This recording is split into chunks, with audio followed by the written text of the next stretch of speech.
কোরবানির পর এখন চলছে বর্জ্য অপসারণ ঢাকা শহরের বিভিন্ন জায়গায়, উত্তর এবং দক্ষিণ দুই সিটি কর্পোরেশন নিয়ে বিস্তারিত আরও খবর জানাতে রাজধানীর যাত্রাবাড়ির ধলপুর থেকে সহকর্মী সাজ্জাদুল হক আমাদের সাথে যুক্ত হয়েছেন। সাজ্জাদ, এই পর্যন্ত কত দূর এগুলো এবং কতটুকু এলাকা পরিষ্কার করা গেল আপনি যেখানে আছেন?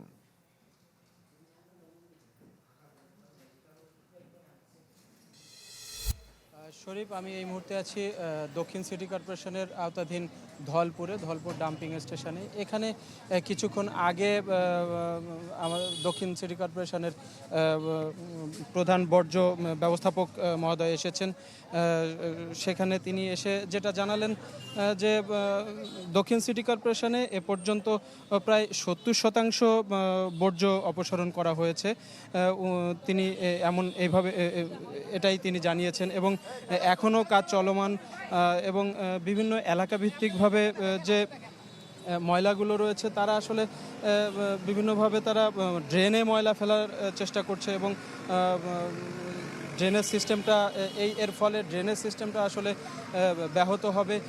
তাছাড়া ড্রেনে এই ময়লাগুলো থাকলে সেটা পচে দুর্গন্ধ সৃষ্টি হবে। এলাকাতেই এই দুর্গন্ধের সৃষ্টি হওয়ার কারণে এলাকাবাসী আসলে সেটার ফল ভোগ করতে হবে এলাকাবাসীকে।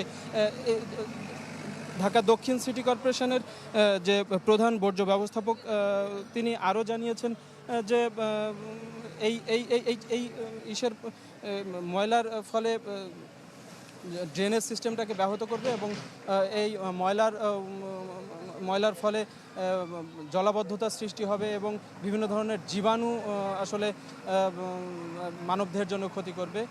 মানবদেহের জন্য ক্ষতিকর জীবাণুগুলো আসলে এই ড্রেনেজ থেকে ক্ষতি করার চেষ্টা করবে। আসলে ধলপুর থেকে এই ছিল সর্বশেষ অবস্থা।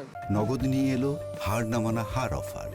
সর্বনিম্ন 10,000 টাকা রেমিটেন্স নগদে পাঠালে থাকছে স্বর্ণের হার জেতার সুযোগ।